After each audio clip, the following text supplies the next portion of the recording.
No vídeo de hoje eu quero fazer uma breve reflexão sobre quais serão os países mais prósperos para as próximas décadas. Então foi isso que eu tentei analisar com o auxílio do ChatGPT e vamos falar sobre isso no vídeo de hoje. Então eu peço para que vocês fiquem à vontade na seção dos comentários, quero muito saber a opinião de vocês. E se vocês gostam do conteúdo do canal, não esqueçam de deixar o like, clicar no sininho, inscrever-se no canal e ficar à vontade na seção dos comentários. Bom, então, a primeira coisa que eu quero mostrar aqui é a situação decadente do Brasil. O Brasil lidera o ranking há 2 décadas de índices de homicídio. Então, o país ultrapassou a Índia aí, em números totais, o que é bastante impressionante, pois a população da Índia é altíssima. Então, a gente aí, se a gente tem o recorde de estar no topo de alguma coisa, é no maior índice de homicídios. Então, em 2001, o país atingiu 45, quase 46 mil homicídios aí, por ano. E ultrapassou a Índia em milhares. Então, esse é o gráfico aqui. Caiu bastante aí depois de 2017, mas ainda é um índice muito alto. Além disso, em termos econômicos, a gente tem aí, se a gente analisar a Bolsa Brasileira e corrigir pelo dólar. Então a gente teve uma perda de poder real, poder de compra real desde então. Basicamente o Ibovespa só caiu desde 2010, né? Não se recuperou, aliás, desde 2010 em dólar, se a gente corrigir para o dólar. Então péssimo desempenho econômico. E em relação à corrupção, então, políticos e burocratas conseguem desviar muito do dinheiro aí da população. E recentemente, então, essa notícia é de fevereiro de 2025, o Brasil registra a pior nota e pior posição da série histórica do Índice de Percepção da Corrupção. Então, o país ficou na posição 107 entre 180 países avaliados, o que significa a sua pior posição na série histórica. E aqui provavelmente o mapa aí com a percepção de corrupção, o Brasil em vermelho aí junto com outros países da África e Ásia. E aqui notícia da CNN, então, o Brasil, abaixo da média, Brasil fica entre os piores em ranking global de matemática, certo? Só vou fechar uns anúncios aqui, então, beleza. Bom, então, dito isso, a situação do Brasil é bastante preocupante. Enfim, eu não preciso estar dizendo isso para vocês, basta vocês minimamente entenderem aí o que está acontecendo. A situação do Brasil é bem crítica, não vejo aí um cenário de melhora, pelo menos no curto prazo, espero que melhore aí, mas, enfim, teremos que esperar para ver se vai haver uma mudança política, econômica, em vários aspectos, cultural, inclusive, aqui no Brasil.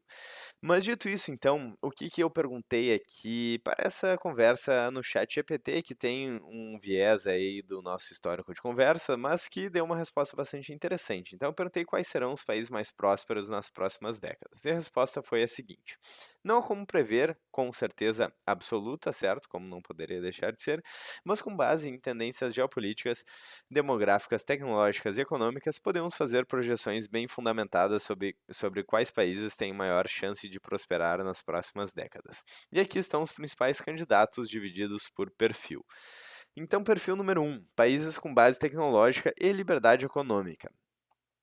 Então, segundo a análise, são os que melhor combinam inovação, estabilidade institucional e abertura ao capital. Então, exemplos: Singapura, Suíça e Estônia. No caso da Singapura, então, sem recursos naturais, mas extremamente eficiente, forte em educação, comércio e tecnologia, política fiscal enxuta e impostos baixos. É interessante que não necessariamente o país precisa ter recursos naturais abundantes para se desenvolver. Inclusive, eventualmente acontece o oposto. Países que têm amplos recursos naturais acabam sendo explorados e não se desenvolvem. Explorados no sentido de que políticos e burocratas aí acabam inviabilizando a prosperidade no longo prazo. Talvez isso aconteça de forma intencional, para que esses recursos sejam comprados por um preço menor, talvez isso não seja feito de forma intencional, mas o fato é que temos vários exemplos disso na América Latina, Venezuela, por exemplo, um país que tem bastante acesso a petróleo, temos países na África que têm acesso a recursos naturais, mas que não são desenvolvidos. E, por outro lado, temos países como Singapura, a própria Suíça, que são países que não são abundantes em termos de recursos naturais, mas que são países altamente desenvolvidos. Bom, falando então do segundo país, aqui então a Suíça, neutralidade histórica, estabilidade bancária, alta qualidade de vida, proteção de patrimônio, adaptação a novas tecnologias, incluindo aí o Bitcoin. Temos Zug, por exemplo, que é das metrópoles aí, das capitais do Bitcoin no mundo. Então, de fato, muito interessante. A Estônia aqui em terceiro dessa lista de países com base tecnológica e liberdade econômica. Então, a Estônia é um governo digital aí pioneiro. O Rafael Lima, do Ideias Radicais, já falou bastante sobre a Estônia. Baixo custo de manutenção estatal e abertura para negócios, startups e Bitcoin. Bom, esses foram os países então com base tecnológica e liberdade econômica. Agora vamos falar sobre os países com demografia jovem e abertura à inovação. Podem crescer por ter a população ativa crescente e menos amarras ideológicas. Então coloca aqui a Índia, que é uma gigante demográfica aí e na área de tecnologia. Tem o setor de TI em rápida expansão e potência geopolítica em ascensão, aliás. Vietnã aqui, Nova China, em termos de indústria e exportação, população jovem, disciplinada e produtiva, forte investimento estrangeiro. Interessante Vietnã aqui. E Brasil, entre aspas, aqui muito importante e vale a pena ressaltar, com reformas. Então, o Brasil sempre foi aí o país do futuro, sendo que o futuro nunca chega.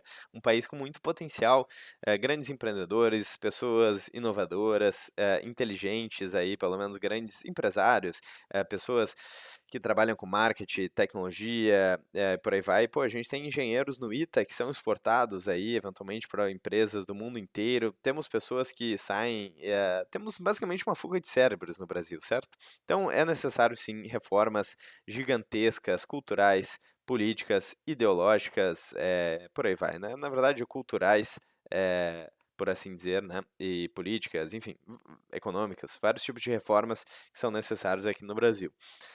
Então, no Brasil temos uma riqueza natural imensa, potencial agrícola e energético, e se houver descentralização e valorização da propriedade privada, pode surpreender. De fato, esperamos aí que a situação melhore, talvez em 2026, talvez no futuro. Enfim, é o país da maior parte das pessoas que acompanham aqui o canal, então a gente espera uma melhora assim no Brasil.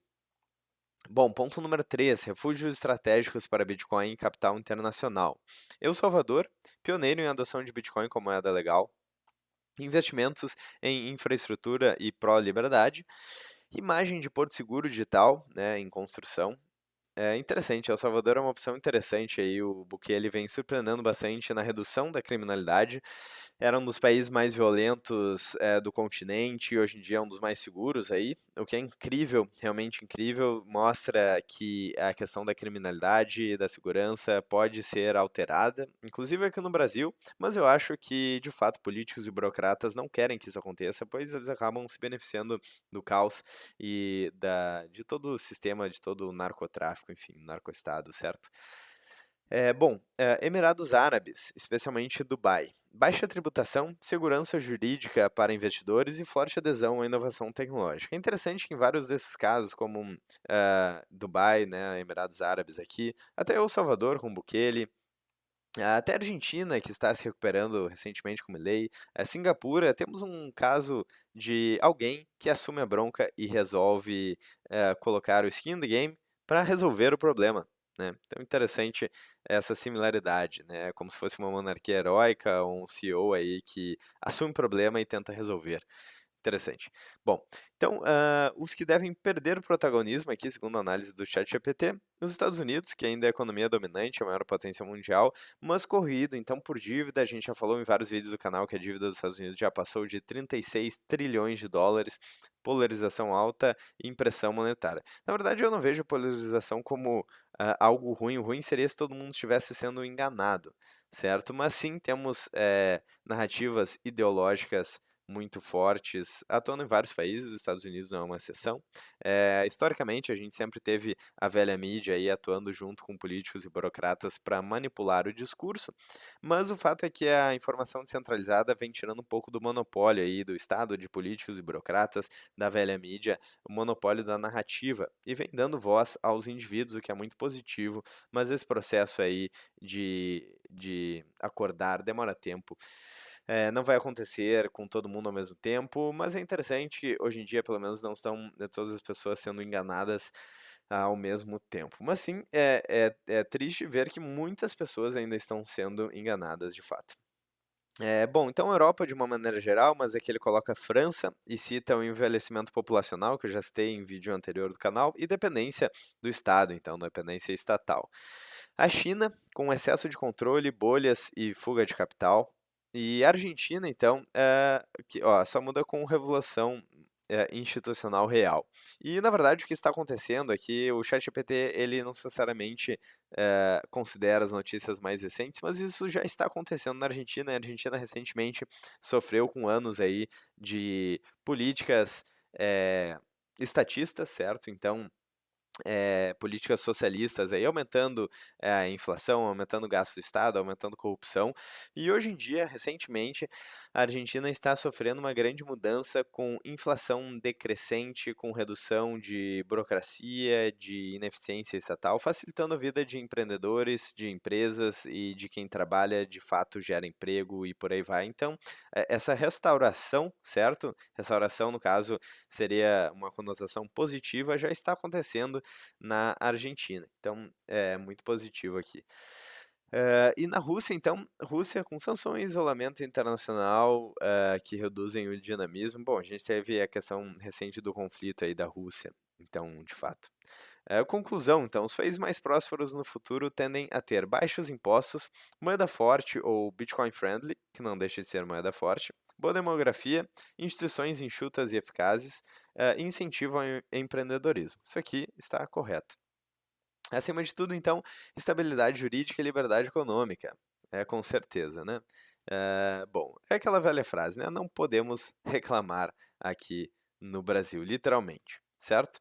Então é isso, essa é a análise. Na opinião de vocês aí, quais são os países que vocês estão de olho aí na América Latina? Talvez Uruguai, talvez Paraguai, no mundo, talvez El Salvador, talvez Argentina, talvez, enfim, Argentina na América Latina também, né? Mas, ou os Estados Unidos, tem muitas pessoas que estão se mudando aí para os Estados Unidos, que ainda é uma potência econômica, né, a maior potência econômica do mundo. Ou, enfim, algum país na Europa. A gente tem esse fenômeno, né? Países muito desenvolvidos, que hoje estão no topo, mas talvez não tendem a surpreender tanto no futuro positivamente, certo? Já estão no topo, então talvez do topo eles comecem a ir para baixo, digamos assim, né? Não tenham mais esse processo de ascensão. Bom, esse é o vídeo de hoje. Eu quero muito saber a opinião de vocês nos comentários. Se vocês gostaram do vídeo, não se esqueçam de deixar o like, clicar no sininho e inscrever-se no canal. Eu vou ficando por aqui. Até amanhã ou até hoje no próximo vídeo do canal. Estou gravando com bastante frequência aqui. Espero que vocês tenham gostado. Um grande abraço e até mais.